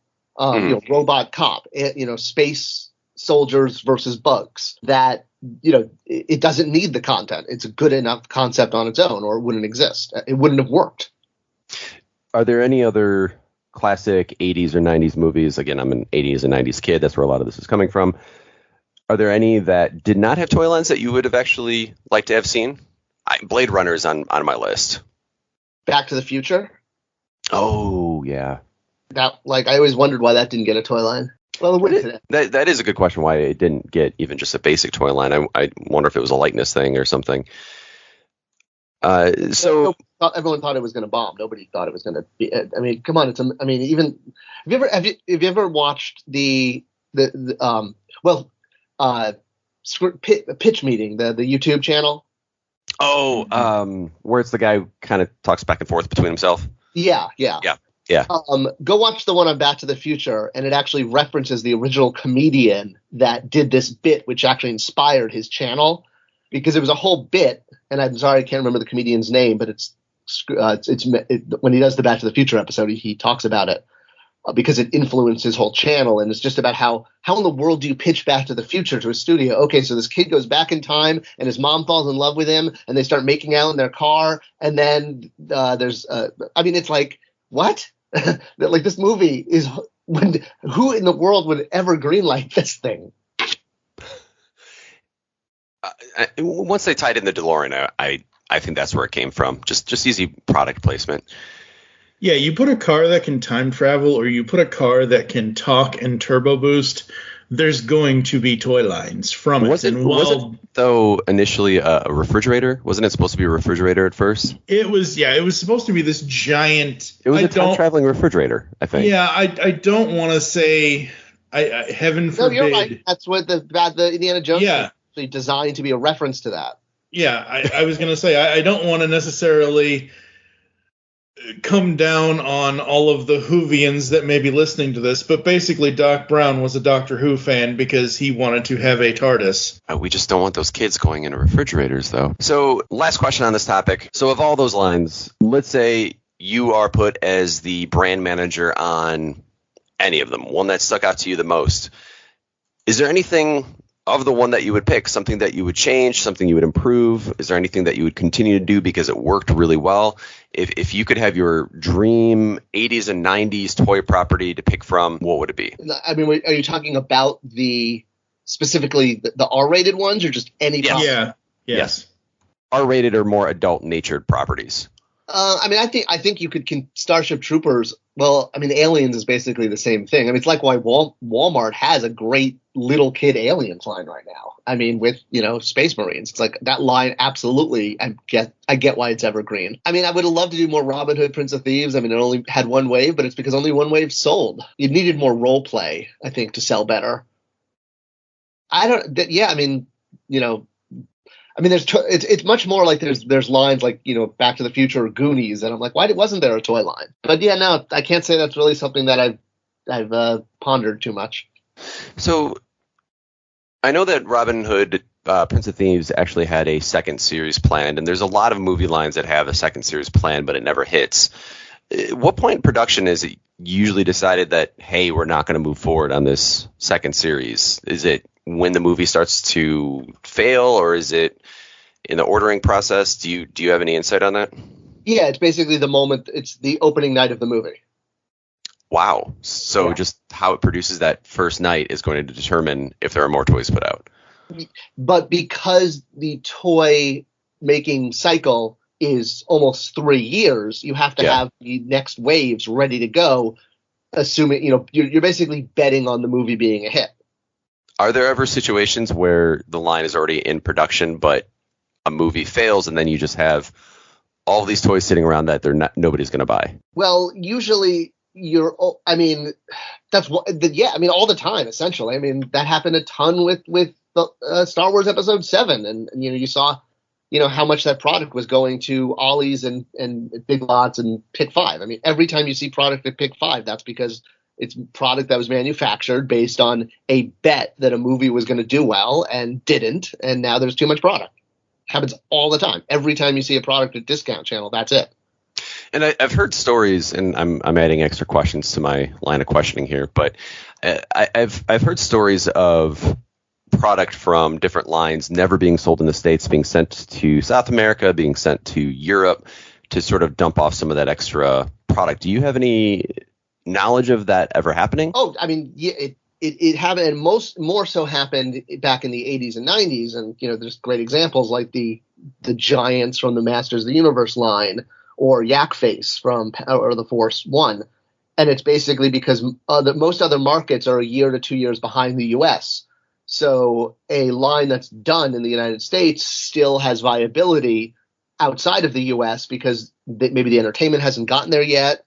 There's many, many reasons why territories outside the U.S. get product and entertainment later, especially back in the 80s. So, yeah, that happens all the time. Speaking of which, did you hear about the massive amount of counter mask toys that were found in some South American country that people were trying to get shipped back to the States to sell? Oh, no, that's cool. Like that happened recently? Yeah, if I can get, I'll try to track down the information for you and send it to you. But yeah, several, I don't know what series, but pristine, case fresh mask toys, just tons of them were found in a warehouse. And I know that Justice Curry, who's a known seller and YouTuber, there goes my alarm, YouTuber out here in the Midwest, he was trying to get in on that, and just really a treasure trove of a time capsule of toys that were found. That doesn't shock me at all that happens. That's really cool. That's like awesome. That happened with that Salacious Crumb too a couple years ago, and that's why there were so many of those loose vintage Salacious Crumbs floating around. That explains why I saw a bin of those at a toy show in the last couple of years. Yeah, they found. I actually know it because I spoke to the person who was dealing with it. Yeah, they found in a warehouse 50,000 units of just loose Salacious Crumb and Jabba's like smoking bowl or whatever it's called, this hookah. And so like his frog hookah. Yeah, that's like that's why all those companies are just because they basically sold it for pennies on the dollar just to clear out this old warehouse. And that's why. And companies didn't have access at like the branding material or even like the name stars. That's like so weird. So you see people like selling Salacious Crumb, and like creating their own packaging for it and stuff. Oh, that's great. So I'm going to hand it off to Mike. I've added a couple extra questions to our 42, but Mike, go ahead. All right. How would you describe your collecting style before and after working for various toy companies? Did anything change? Probably less of an impulse to buy something that I thought was super rare. It's like when you see prototypes and one-off shots, like, just literally thrown out every day. You don't get as excited like seeing those at shows. Right. But other than that, the rules that I've always established for my collection since I was, 13, 12, whatever, have kind of remained pretty steadfast. I collect the 6-inch I want to, not every 6-inch, like Marvel Legends, but I do collect every 3 3/4 Star Wars. So those rules that I set up at 13 still apply today. Yeah, that's like, as I've said, I believe in this episode. I collect Funko, but I only collect the characters that absolutely mean something. Like, I'm not gonna go, after Game of Thrones Funko Pops or anything like that.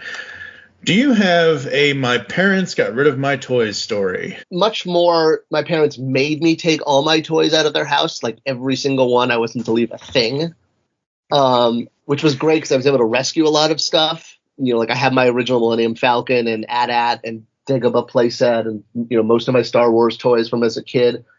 The stuff that I don't have anymore, I have to just assume got tossed or like destroyed. Like I don't have memories. I had an X-Wing, and the X-Wing wasn't in my parents' attic, but I do remember breaking it, and it probably just got tossed at some point. So my father had his mother throw out all of his baseball cards, so I know what you're talking about. Like, we're talking Mickey Mantle rookie stuff.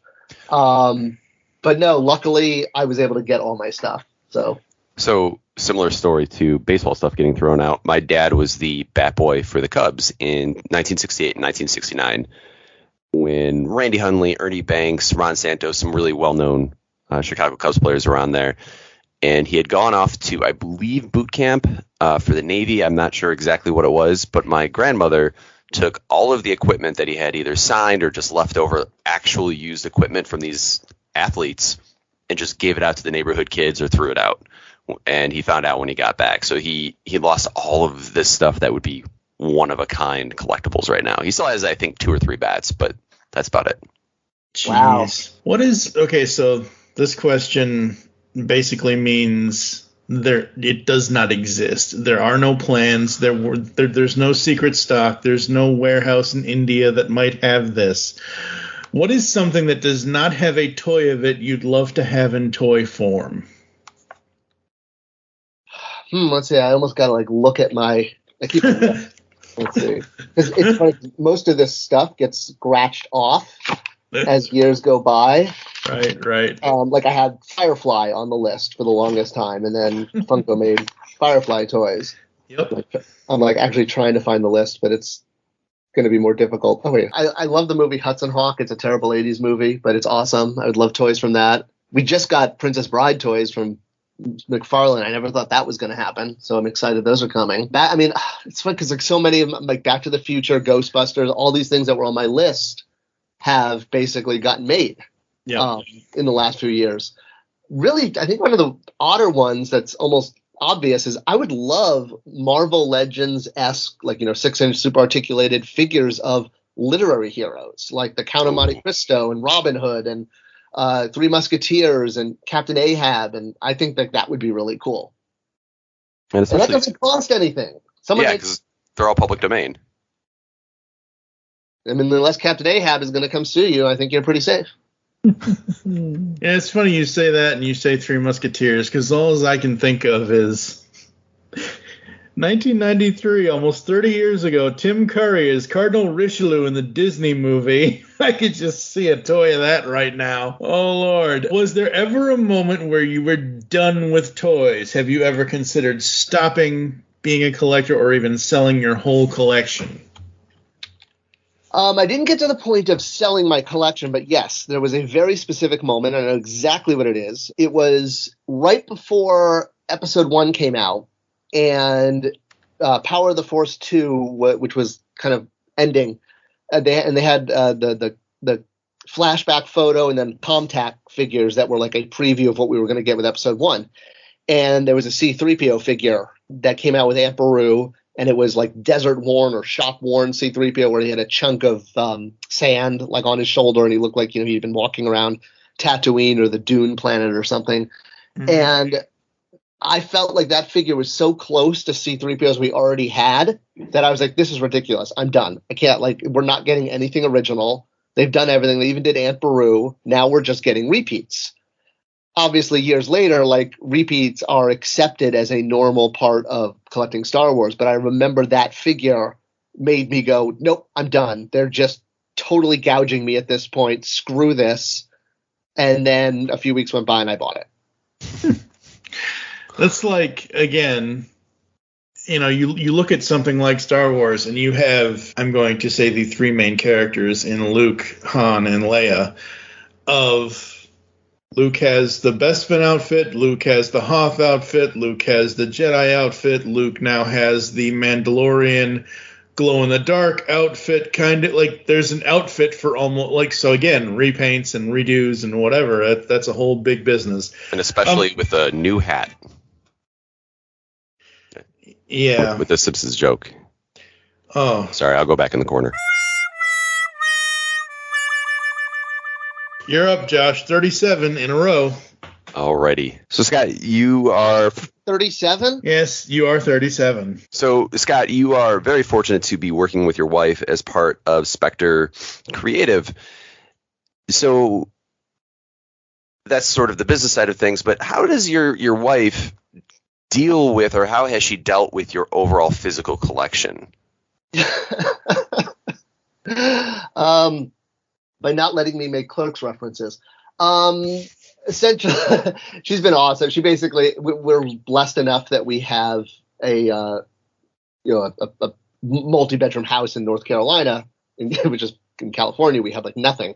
That's why we moved, because the quality of life, what you get for your money. And one of the wonderful things about that was we had an extra bedroom, and I got to turn that into my office / toy room. So basically, she's like, I love it. It's what makes you happy. I will never go in there, but knock yourself out. But she doesn't like clutter. She hates clutter.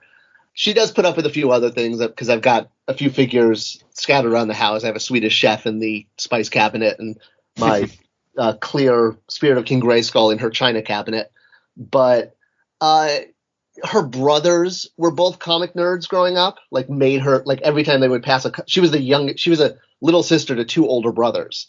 and they were both comic book nerds.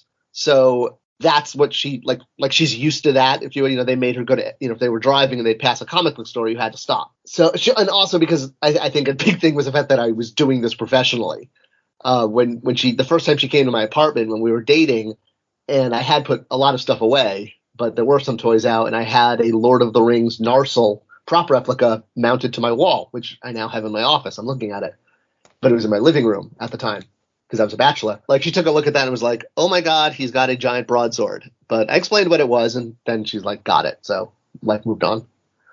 My wife felt the same. I also had Narsil, and it took a little while. But I finally sold it, but yeah, she felt the same way. Like, why does he have this giant weapon hanging from his wall? I do miss it, but I actually ended up hitting myself in the chin with the point of it at one point. Oh. And so that was motivation to sell it. So the next question, what part of the collecting hobby, and you can either focus on the searching out toys, the physical buying, the storage, whatever you want to go to, what part of the collecting hobby do you struggle with the most now? Honestly, I think it's waiting to complete teams, like the frustration of still waiting for that Slimaloo Star Wars figure to complete the original carded Kenner collection, Ferrell and Wolfsbane from some X-Men teams from the 90s, and the fact that, prices are really going up, nothing to do with the toy industry and everything to do with labor and material costs. And it has nothing to do with COVID. It has nothing to do with inflation. It has nothing to do with supply chain issues. It's 100% the labor in China. And, like Marvel Legends last year went up to $22.99. They just put a wave up for pre-order. That's fall 2022, and it's $24.99. So, yeah, I'm glad I own most of the toys I want, because we're about to get into, do I really need this territory with spending? Yeah, I'm right there with you. I think with the recent price increases and just some changes in my own life, I've really had to ask myself, is it worth it to have one more thing on my shelf for $25? Because, it's like, inflation is going to I can't even imagine what's going to happen with that, until this gets worked out. But yeah, toy prices are really, they held, I know toy companies held the line for longer than they should. It's kind of what we did in Motu Classics, where we had to jump it from $20 to $25 overnight. And I know they wanted to go to $25 last year. It was clear, like if you looked at the X-Men movie figures that Hasbro put out, they were $25 without a Build-A-Figure piece. And then right next to them was the basic figures, or comic book based, with a Build-A-Figure for $20. So, and for the most part, people still bought the movie figures at $25. They did. Except, fortunately, poor Domino didn't really. Oh, yeah, she got, well, that's, I could go into that, but then people are going to call me sexist and racist. And there's a good example of an R-rated movie sold in Toya. Wow, I was this years old when I just realized that, yes, that was an R-rated movie in the Toyo. That's a great example. So my last question in my list of questioning is, obviously having stuff isn't, a lot of people say philosophically, it's not about the stuff, it's about the experiences, it's about putting money into large, amazing experiences you can always remember. But I think as collectors, we often have good experiences with buying the toys we collect. Do you have one positive and one negative memory that happens to stick out, or one positive or one negative memory that sticks out as a collector buying toys? I think my positive stories are usually around finding things that, especially ones that I wasn't expecting to find. And that's the wonderful thing, is that still happens. That happened to me a few weeks ago when I found the Bib Fortuna 3 3/4 wave of vintage figures on shelf, like before Christmas, or maybe right after it, whatever it was. Like, they weren't supposed to ship from Amazon until like April or May. So I remember finding an Ewok pack at Toys R Us, the multi-packs they did for Star Wars 3 3/4, probably 10 years ago now. And I found them almost what I want to say first in the country. Like, nobody online was talking about finding these. And I found them. I was like, oh my God, like, am I literally like are these just hitting California? Because we usually get them, California got things first. And if I found the first one, and will I be the very first person in the world to post this? So usually it's, that kind of surprise and delight of finding stuff. The agony is losing stuff. The move was not pretty. I lost more things than I wanted to. And then I did such a good job packing stuff, but not all my directions were followed. And that's the frustrating, is losing things you have and having to rebuy them, or the regret of passing on something and then having to pay a high price for it later because you didn't pick it up.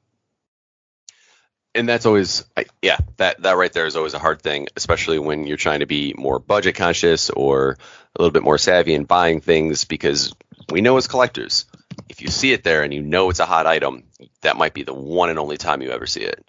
And it's astonishing because that's really limited to this hobby. Like, that doesn't happen with a lot of hobbies. I had to explain it to my brother once when I was trying to tell him about why toy reselling is a thing and why I can possibly find a toy on the rack at Walmart, put it on eBay, and make a profit off of it. He didn't understand that because he said, well, can I just go buy a shirt off the rack at Walmart and put it on eBay and make a profit? And I said, well, no, it's very, very different. So trying to explain that to people who aren't 100% informed is always an experience. So, Mike, you have the last 3 questions. Yes, I do. Now, as we all know, since, we now live in an age, or we have been living in an age of the internet, and everyone that works at companies is out there. However, if childhood Scott, so basically go back to your childhood, your life trajectory did not take you into being a Mattel brand manager. So imagine what your life is currently, except for that one piece of it is not there.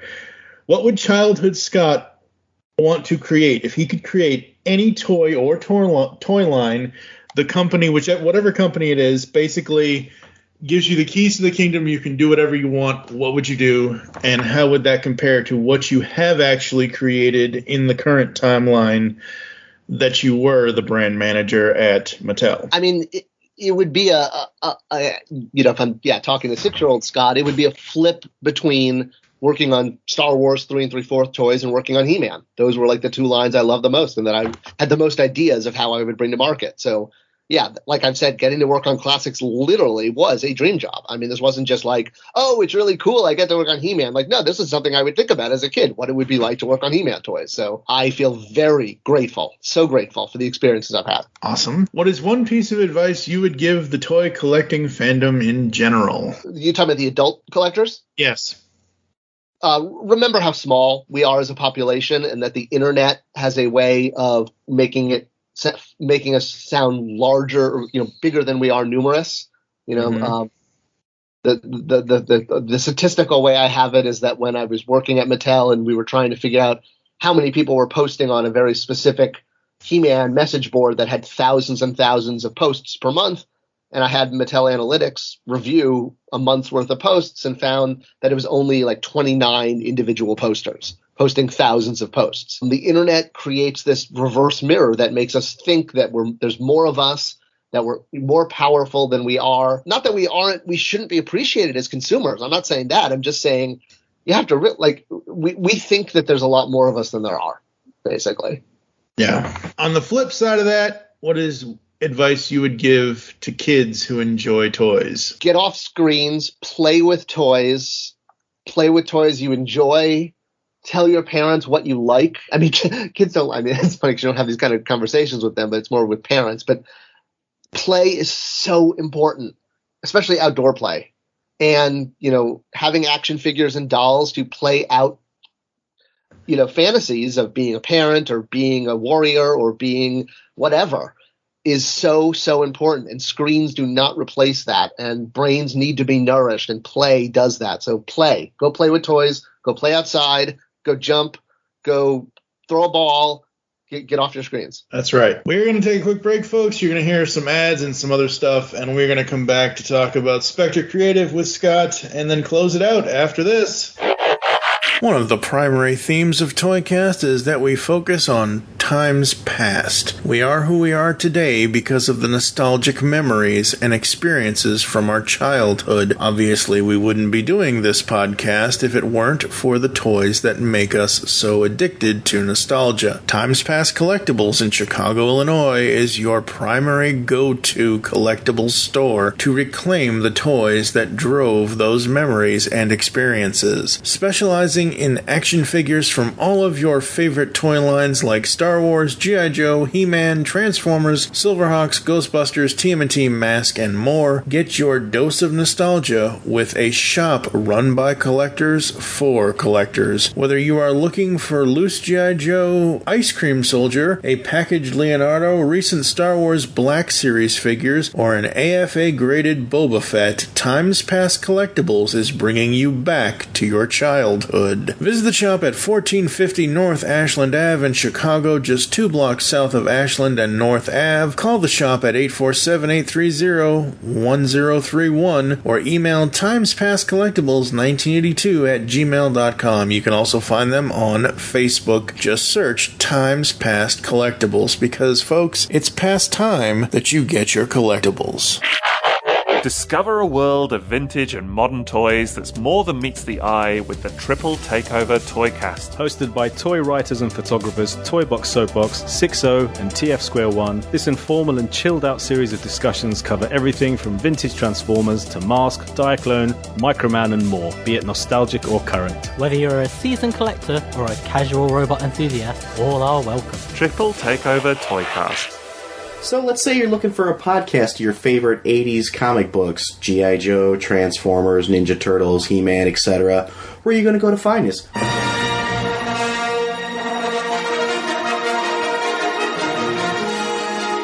Welcome to Star Joe's Podcast. I'm your host, Ryan. And I'm Chuck.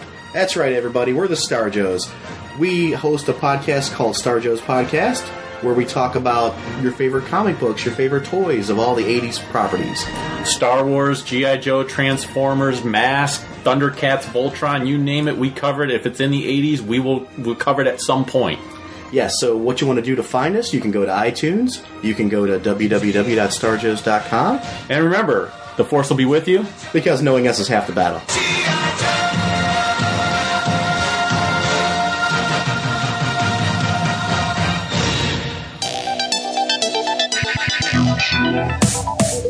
Like science fiction? Of course you do, or you wouldn't be listening to the Geekcast Radio Network.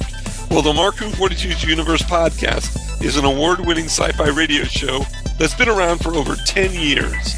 We cover everything from Doctor Who to the MCU to pop culture and everything in between. A new show drops on Tuesday mornings on the GCRN website and all of the major podcast platforms. So listen to the Mark Who 42's Universe podcast from the universe and beyond. Oh, hey, I got something! Since 2009, we have been the premier cartoon podcast here at the Geekcast Radio Network. We are Tooncast. From taking you beyond the cartoons we grew up with to seasonal saucy toon talk, and now we get the origins of toonsters everywhere as we ask guests 30 questions about their cartoon watching experiences, plus so much more. Tooncast is back. Join me, TFG and Mike, and the rest of the GCRN crew as we give you all the toon talk you will ever need, only on the GCRN and wherever you consume your podcasts. We are beyond good, beyond evil, beyond your wildest imagination. We are all tunes all the time here on Tooncast. Yeah. On the Simplistic Reviews podcast, we talk movies. We talk TV. We talk. Hello, Julie, what the heck are you doing? Trying to make our spots sound more exciting by adding explosions. Yeah, I'm pretty sure you could have got the point across with sound effects, not the real thing. Car. Download the show on iTunes or at simplisticreviews.blogspot.com. I'm sure your insurance company will cover that. No, they won't. No, they probably won't. Is Snake Mountain ready to take on He-Man? Anytime! Snake Mountain, Battle Armor, He-Man, and Skeletor each sold separately. You put the mountain together. Batteries not included. Is your serpent ready to strike? Yes! Come, He-Man. Come to Snake Mountain. If you dare. Snake Mountain with Echo Microphone, new from the Masters of the Universe collection. Action figures each sold separately from Mattel. Before we get the heck out of here, folks, it's been about 2.5 hours, something like that, depending on how I edit this. We need to talk to Mr. Scott Toy Guru Neitlich all about his company, Spectre Creative. First of all, where'd you come up with the name, and tell us all about what it is that you and your lovely wife are doing with the company. Sure. So it's basically a staging ground for our invasion of Antarctica. We have most of our I'm sorry, hold on, let me go back. Spectre Creative is a consulting company that I formed when I moved from California to North Carolina after I spoke to a few local companies, looking for marketing, et cetera, networking. Once I moved, looking for full-time work, realizing there were a lot of companies that said they needed help developing, toy product, et cetera. But it wasn't a full-time thing. And I had enough of those companies that I was like, wait, I could do this, full-time by having multiple clients and actually being a toy consultant because I have quite unique experience. And that's where it came from. I mean, or at least that's why I set up the firm. And it's been very successful the last 3 years. I've worked with literally large national toy companies as well as inventors and entrepreneurs that have ideas for toys or just consumer product in general. It doesn't have to be toy product. I've done beauty care product. I've done not knitting. I had a client who makes quilts, crocheting, I guess you could say. But yeah, I work on the specialty that we offer clients is that we work on understanding the emotional connection between consumer and product. And my wife, being a child play therapist, works with me on a lot of the toy products. She also sees clients and actually teaches at UNCG. So we both do quite a lot. So that's, if you're out there and you have an idea for a toy line or any kind of product, you need help bringing it to market, branding, marketing, content creation, prototype development, all of that, as well as actually placing it at Target, Walmart, Amazon, building e-commerce sites. That's what I do. So you can find me at spectrecreative.com. And I love helping people kind of unlock that key emotional connection of why consumers enjoy product and using that as the springboard to get it to market and sell it. So that's what Spectre Creative does. Very cool. Very cool. Any final things you want to say, Josh, before I run through the closing? No, I'm just very appreciative of this opportunity. I think it's great to talk to you, quote unquote, in person. And if anybody is ever looking for any great information on the toy industry, some really amazing insight into trends or happenings in the toy industry, please check out Scott's channel, Spectre Creative on YouTube. It is an excellent place to just get some great education. Absolutely. And obviously all the links will be in the show notes and the post on the website, folks. Thank you for joining us here on Toycast. If you'd like to get in contact with us or leave feedback for the show, there are several ways to do so. Visit the website, geekcastradio.com, where you can listen to and comment on all of our content. Send an email to feedback@geekcastradio.com.